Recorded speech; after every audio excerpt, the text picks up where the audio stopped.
ನಮಸ್ಕಾರ.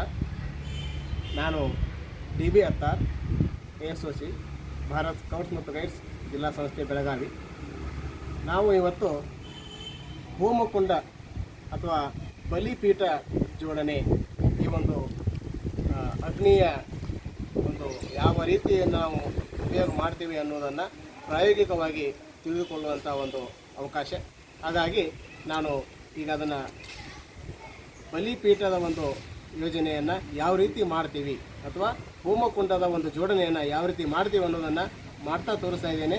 ದಯವಿಟ್ಟು ಎಲ್ಲ ಆತ್ಮೀಯ ಸ್ಕೌಟ್ ಗೈಡ್ ಬಂಧುಗಳು ಆಲಿಸಬೇಕಾಗಿ ವಿನಂತಿ. ಮೊದಲು ನಾವು 2 ದಪ್ಪದಾದ ಕಟ್ಟಿಗೆಗಳನ್ನು ಈ ರೀತಿ ಜೋಡಿಸಿಕೊಂಡು ಇದರ ಮೇಲೆ ಅದರ ಅಡ್ಡಲಾಗಿ ಈ ರೀತಿ ಕಟ್ಟಿಗೆಯನ್ನು ಇಡ್ತಾ ಇದ್ದೇವೆ ಒಂದೊಂದು. ಅದೇ ರೀತಿ ಪುನಃ ಮೊದಲು ಯಾವ ರೀತಿ ಇದೆಯೋ ಅದೇ ರೀತಿ ಪುನಃ 2 ಕಟ್ಟಿಗೆಗಳನ್ನು ಇಡ್ತೀವಿ.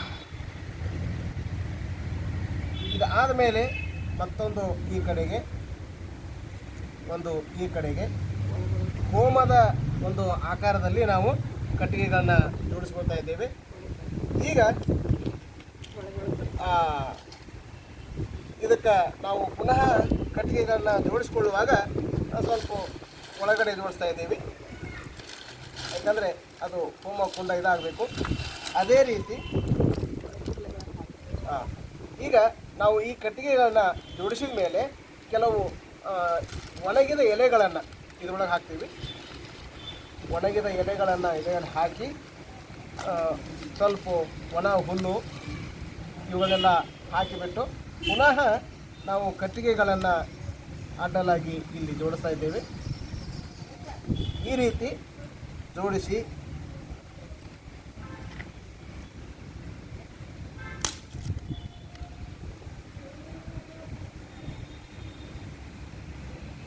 ಈ ರೀತಿ ಜೋಡಿಸ್ತಾ ನಾವು ಹೋಮದ ಒಂದು ತಯಾರಿಯನ್ನು ಮಾಡ್ತಾ ಇದ್ದೇವೆ.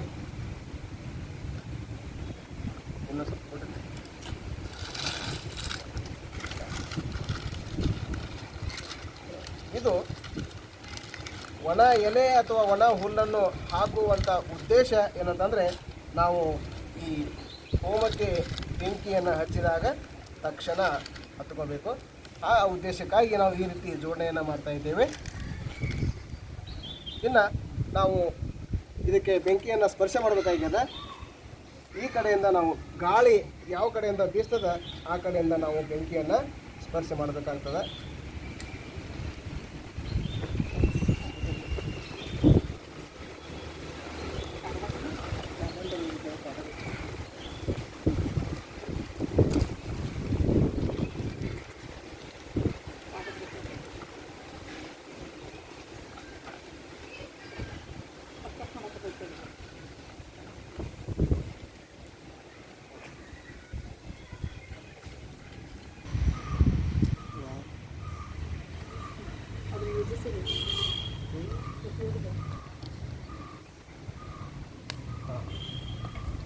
ಇದರ ಈ ಒಂದು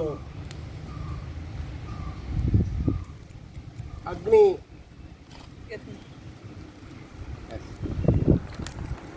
ಬಲಿಪೀಠ ಜೋಡಣೆ ಅಥವಾ ಹೋಮಕುಂಡದ ಜೋಡಣೆ ಅಂತ ಹೇಳ್ತೀವಿ. ಇದರ ಒಂದು ಉಪಯೋಗ ಏನಂತಂದರೆ, ನಾವು ಮನೆಯ ಶಾಂತಿಯನ್ನು ಮಾಡುವಾಗಾಗ್ಬೋದು ಅಥವಾ ವಿಶೇಷವಾಗಿ ಏನಾದರೂ ನಮಗೆ ಸಮಸ್ಯೆಗಳು ಉಂಟಾದಾಗ ಅದರ ಪರಿಹಾರಕ್ಕಾಗಿ ಆಗಿರ್ಬೋದು ನಾವು ಈ ಒಂದು ಹೋಮಕುಂಡವನ್ನು ಮಾಡ್ತೀವಿ. ಬಲಿಪೀಠ ಅಂತಂದರೆ ನಾವೇನಿಲ್ಲಿ ಪ್ರಾಣಿಯನ್ನಾಗಲಿ ಅಥವಾ ಬೇರೆ ರೀತಿಯಾದಂಥ ಬಲಿಯನ್ನು ಕೊಡೋದಲ್ಲ. ಆ ಒಂದು ಹೋಮದಲ್ಲಿ ಈ ಅಗ್ನಿ ಕುಂಡದೊಳಗೆ ತುಪ್ಪ ಆಗಿರ್ಬೋದು ಅಥವಾ ಎಣ್ಣೆ ಆಗಿರ್ಬೋದು ಇಲ್ಲ ಬೇರೆ ರೀತಿಯ ಒಂದು ಬಟ್ಟೆಗಳನ್ನಾಗಿರ್ಬೋದು ಅವುಗಳನ್ನು ಹಾಕಿ ಅದರಲ್ಲಿ ಬಲಿ ಕೊಡ್ತಕ್ಕಂಥ ಒಂದು ವಿಶೇಷವಾದಂಥದ್ದು. ಹಾಗಾಗಿ ದಯವಿಟ್ಟು ಯಾರು ನಾವು ಪ್ರಾಣಿ ಬಲಿ ಕೊಡ್ತೀವಿ ಅಂತ ತಿಳ್ಕೊಳ್ಬಾರ್ದು.